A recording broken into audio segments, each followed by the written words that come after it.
Hi. Okay, this is the first recording for test number 3, which is scheduled Mirz Hashem for Sunday, which is going to be Chavtet Erev Rosh Chodesh Shvat.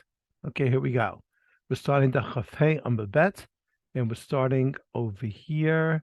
Amar Rabbi Abba Bar Zabda Amarav.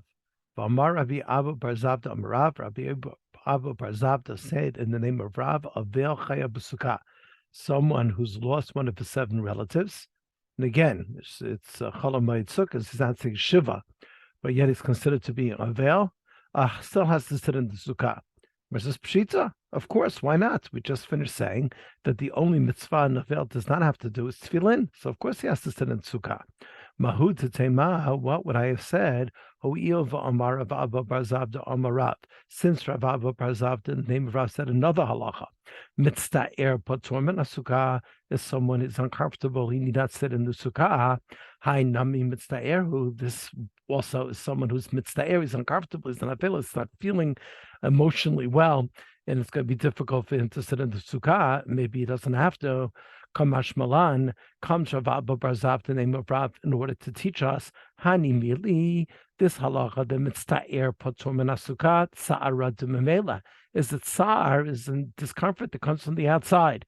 It's very cold, it's rainy, what have you. Avalacha, but here when he's in Avelot, Iyahu to come mitzta'er nashe, he is making him an own self being a mitzta'er.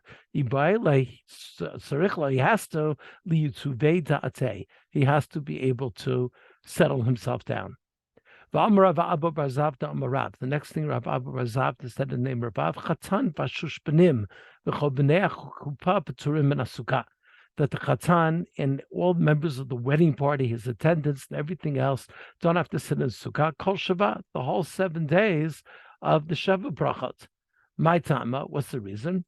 Mishum Deba'u L'Michtei, because they have a competing obligation to make sure the Chatan is happy. The Gemara now is under the assumption that this is difficult to happen in the Sukkah, and therefore they don't have to be in the Sukkah. There is a give and forth, back and forth over here, exactly what the issue of having in the Sukkah is. I don't want to concentrate on that. I do want to concentrate on 4 lines from the bottom. Amar Rav Zera, comes from Rav Zera, says, Ana, I, Achli B'Sukkah, I can eat in the sukkah v'chadi b'chuppah, and I'll have this simcha in the chuppah, and it doesn't bother me. In other words, let the achila be in the sukkah. The kosher can the chada libay, and now I'm going to be super happy. My heart is going to be super happy. The ka'avidna tarte, because I'm doing 2 things. In other words, Rav Zera says, instead of looking for reasons not to sit in the sukkah, it's best we can sit in the sukkah. Maybe the dancing or anything else that has to be could be, inside or what have you. And then I'll be doubly happy, because not only will it be a chatan and have all the simcha of the chatan, but I will also be able to do the mitzvah of sukkah. Tanu Rabbanan, 2 lines on the bottom. The rabbi said, chatan bashush panim, v'chol b'nei chuppah. Again, the chatan and the attendees and everybody involved in the wedding party, peturim min hatfilah, don't have to say Shemona Esrei. Rashi at the very bottom says Peturim on a tefillah, the ba'aya kavanah, because there's a requirement of kavanah, and you have to have concentration when you daven. And at this particular point, these people are not going to be able to concentrate sufficiently. Minat tefillin, and they also don't have to put on tefillin. Why not? So again, if reading Rashi at the bottom, mishon deshchicha shachruz kalas rosh, because at the wedding, people would become intoxicated. They'll become lightheaded, and they shouldn't be wearing the tefillin at that particular time. So it seems for sure not talking about necessarily in the morning, just during the wedding they shouldn't be having tefillin. Okay. Yet they do have a chiyuv to go ahead and to say Kriyat Shema. The reason is, again, the bottom of line, the mitzvat kavanatza eino ela pasuk rishon, because the Kriyat Shema, you only need kavanah for the Shema Yisrael Hashem Elokeinu Hashem Echad. They can, they could become calm for that little couple of seconds in order to go ahead and to read the first pasuk. So that's what this particular Braita feels, that they can go ahead and they can say Kriyat Shema. Going on to the next page, Mishum Rabbi Shila Amro, comes from Shila, and he says Chatan Patur. The chatan is patur. We're not really sure what from. We'll see in a second. But everybody else, they have to go ahead and they should be able to go about their regular business.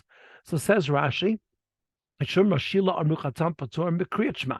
the chatan doesn't have to say Kriya Shema, Ditzarid, because he's really, as we said before, he's Tarud.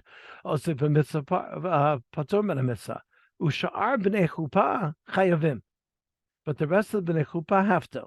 And so Rashi understands v'leslu lahani tanai, this particular tana that says that that the rest of the wedding party has to say Kriya Shema, and is apparently they do not ascribe to the halacha osek ba mitzvah patur min mitzvah. They don't accept that halacha, because he accepted that halacha osek ba mitzvah patur min mitzvah, everybody should be patur. So from the fact that that we say the Kriya Shema, again according to the Tanakama, Kriya Shema, everybody is chayav. And according to Rashila, okay, the chatan doesn't have to say Kriya Shema, but everybody else has to say Kriya Shema. Apparently, they don't agree with the concept of osek ba mitzvah patur min mitzvah. And the reason why they don't have to recite davening tefillah, because it takes too much kavanah, and they don't have to put on tefillin because of shakrut, intoxication, v'kalut rosh, and lightheadedness. Tanya, we learned in the Brisa. Amar Chananya ben Akavya, he has a different opinion. He says, no, for sure, this is osek ba mitzvah patur min mitzvah. He goes and expands it to kosvei sfarim, tefillin and mezuzot. The scribes, the sofrim, hein, those actually writing it, v'tagriyan, and those that sell the tefillin and mezuzot, etc. V'tagrei tagriyan, even the next, again, if you have a middleman and then you have the retail guy. V'chol osek b'mlachet shamayim, anybody who's busy doing melachet shamayim, the work of God.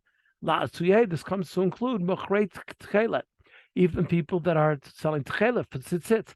Paturim min Kriya Shema or min Tefillah, min Tefillin. Don't have to say Kriya Shema or Davin or bin Tefillin or mikol mitzvot or Merop Torah or any other mitzvah. Like Kayin Dever Rav Yossi Aglili, and that is in concert with Rav Yossi Aglili's Psak Shaya. Rav Yossi Aglili Omer Ha'osek ba mitzvah patur min mitzvah.